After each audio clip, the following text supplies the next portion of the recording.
นี่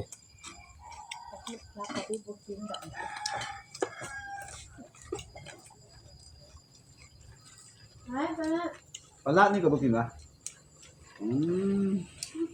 ดีมีเสี่ยวเฮาคนนึงปลาดุกก็บ่กินนี่แล่นก็บ่กินเฮ็ดพวกก็บ่กินบ่คันบ่กินเห็ดพวกต้องเฮ ให้ เพราะ เราละให้เรานั่ง เนาะนั่งบ่กินเห็ดพวกต้องเฮเพราะ ไปโทรศัพท์กันอยู่ ไปได้กำลังเก็บภาพ เราไม่ยัดไปหา เนาะฮะมาที่ แบบนี้นะมานั่งนี่ได้นะเข้า บ่ได้ยินเอิ้นป้าน้อยบ่ได้ยิน อยู่ห้องน้ ปลา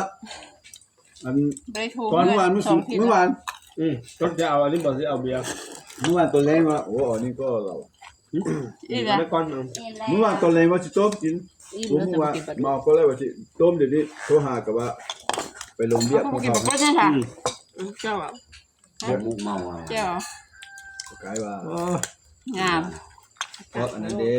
เพราะ คนงามบ่กินปลาดุก หัวปลาลาด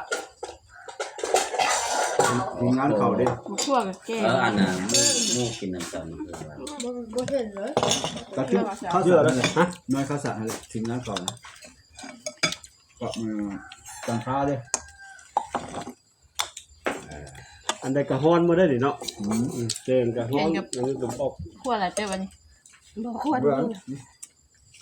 พี่เฮ็ดยังไม่ กล้วยเลยน้ำพกไปยัง อ๋อนั่นไม่กินมา ขึ้นมาพามาเลย แล้วเป็นยังไงมันไม่ได้กินยังไม่ได้กินข้าวมาสิอันนั้นด้วย กินอันนี้แม่เลยเป็ดมวยจะบาดละ เช้าเนี่ยบอกว่าเดี๋ยวจะกิน แซ่บ ตั้ง แซ่ ก บ ล้องอยู่ข้างนอกไม่หวังว่ากิน ไอ้ยัง ลูก บุกนึง กระดูกกับบ่กินปลากับบ่กินแบบนี้ กินยังสั่ง ให้ปวดกินเพื่อนค่ะ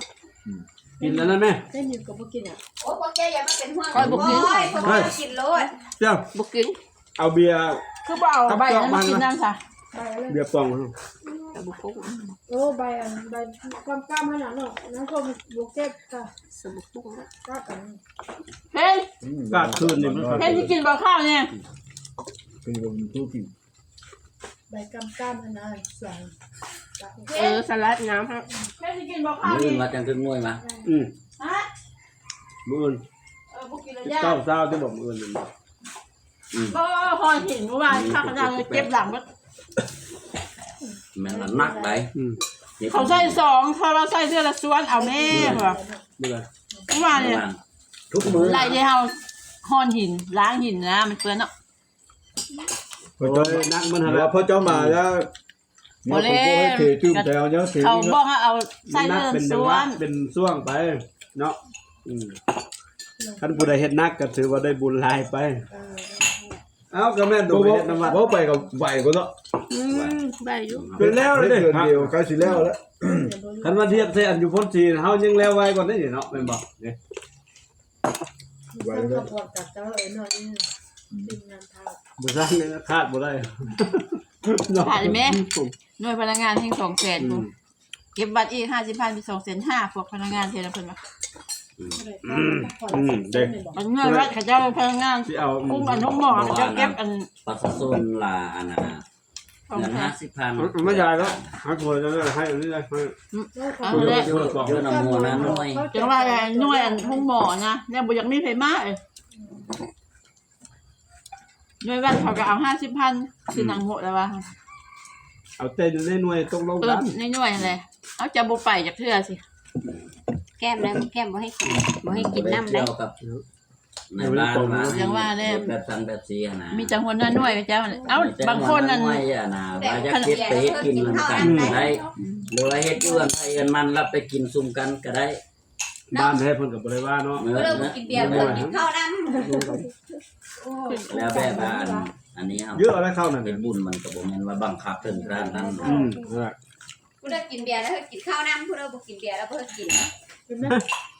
เดี๋ยวฮะอันนั้น อันหน่วยแถวนั้นเขาไม่เป็นทั้งเขากับโบนั้นได้ส่วนหลายพนักงานเขา ตัวลายบรรทุกกินเอาให้ไล่เลือดไล่ลมนะ เดียวเลย จะเข้าวัดน้ำมูกไหลเขาก็ใช้เข้าบน อ๋อโอ้ครับต้ม ไปผัดไป มืออ่อนมันโคตรมันส้มครับ อันไหนเอา มันคือบกเพชรนะ ตัวไหน ไม่ได้บกเพชร ลาบนี่วะ ไม่กลับนี่ บอกว่าเฮาเพื่อผู้บ่มักเผ็ดเด้ก็ว่านี่ มักทั่วแห้วเนี่ย เพื่อเต้นสวนเหรอปะพวกอ้อนเต้นของอีกประมาณ มักมันละ อ๋อแล้วไปใส่ ไปแต่ โอ้นี่อีกแล้วนะ เอ้ย ไปรอบนึงแล้วผมหายา เอ้าคอยไปพาไปซื้อที่นึ่งเลยค่ะให้ยังดำมันยัง ไปสิเอาปลาเข้านี่มาให้เราปีเนาะ อาข้าวสามัคคีเด้อ ต้มปลา อันนี้น่ะเนาะ เราสามัคคีจังกินคนสองคน แม่มาคอนไปให้เหรอ จากบ้านเลยก็ว่ามันอาหารแซ่บจังเลยครับนั่น คือยาอยู่โบเพิ่น จับไปจับมา นี่คือรับปลาด้วยบ่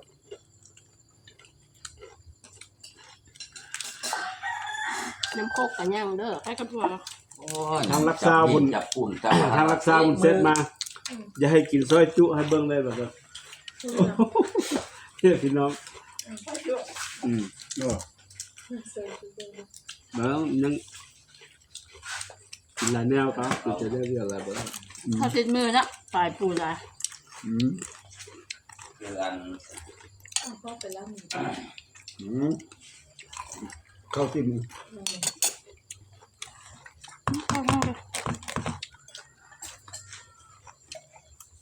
เนื่องจากสาวปวดใส่บาตรดิมันกลางเลยเย็นละ เส้นนี่แซ่บเนาะ อันนี้วะ เข้าเนื้อมา ก็แซ่บเลย เป็นน้ำข้นสวย เนี่ย โบนั้นมันติด ก็เขาซื้อเปล่า700,000 บุแพ้เปล่าก็แสนซื้อไปเกือบใกล้ปะเนี่ย บรินึ่งเนี่ย คือเปล่า7 ฮะ กะทำร้ายเป็น มากได้ไหมวะ จังโหล ปองใหญ่ฮะ 48โล มีอันนั้นแม่นมักลิ้นไม้เนาะน้อยกับแซ่บ รับดิบเลย ทับดิบเข้าไปแช่เย็นใส่ตู้ซอยแล้วไปใส่ตู้เย็นกรอบเย็นขอให้กลับ บ่ไล่กินคือว่าแซ่บแต่แซ่บมันลิ้นไม้ เขาหม้อไม่ได้อย่างนะ ต้มปลาแก้วมั้ง หวาน ไปซื้อห่อเหรอ คือยา คนคนบ่มีเนาะ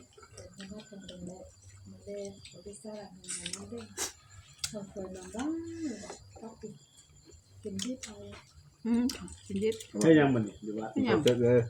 เราพวกเจอที่เอาจองนั่นแหละ สายเขา บึงเฮือสัตว์เอาเลย นั่นน่ะ เดี๋ยวให้แบะอีนี่ได้ใครหลับรวมย้อนกินลาบงใหญ่ป้อมเลยปะย่ำใดกันลาบงยาเยอะมันเผ็ดคักๆว่ะ เพื่อ อันนี้มันกำลังกับเซฟไอ้ ใส่น้ำสลมนอก ใส่ยาก็เดี๋ยวใส่น้ำสโลมใส่ยา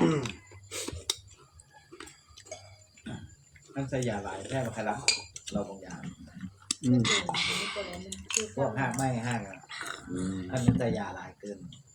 อันนั้นแค่มาใครรับ เอานะอันเพิ่นเขาซื้อเป็นกล้วยอันขบองเลย โอ้เทียวใส่กี่ใส่น้อยเอา นั่นใส่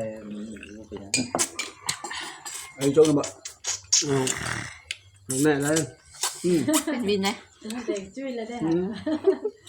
า เอาคู่ซะ ญี่ปุ่นน้ำ บอกประยุกต์เลย แห้งแล้ว ตุ้ยไหลก็ว่า แม่จุ้ยก็ กินข้าวแซ่บ กินยาดิ กินข้าวแซ่บก่อนช่วงนี้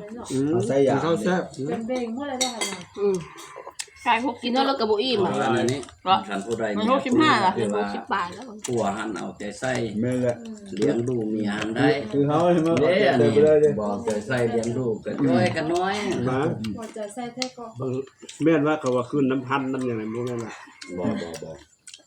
ขึ้นผู้เลี้ยง อาหารการกินอุดมสมบูรณ์เนาะ ตัวเลี้ยงกุ้งเนี่ย โอ้อันนี้เรียกบุกุ้งแถวนี้บ่มีให้เลี้ยงแล้วแถวเฮานี่สุดแต่อันนี้แหละ เลี้ยงได้ อาหาร โรงพยาบาล บ่มีค่าเลี้ยงได้คนเป็นบ้านนู้นเก่ง ที่เฮาป่าเฮาก็ยังบ่ได้อึดกิน มีผู้หามาปันกิน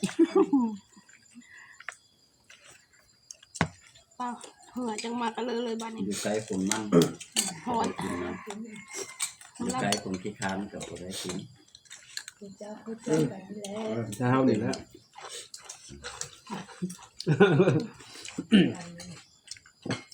แต่ข้ามแท้กับบ่แม่นข้ามแท้เฮานี่ข้าม มันมีซาชิปให้มัน มันมีเวียบแบบเวียบเหมือนเดิม คือหาปูหาปลาเพิ่นบ่ฮู้ลงน้ำลงในเนาะไปเอ็ดน้ำพุก ทางนี้ก็คันหูห่างเงินสิทางห้ากินนี่ยังบ่ได้ไปหรอกย้อมหูห่างเงินนะ เด้อไปหาเงินเพิ่น บ่ผู้มันกับตั้งมันเนี่ยครับ ขึ้นกับ อืม อันนั้นคนแหละเว้ย อาณาผู้มันเป็นเรื่องที่ความม่านนั่นใดมันจะไปกับบ่ม่านนี่กันเนาะไปยังไดก็พอได้กินแล้วก็ได้ว่า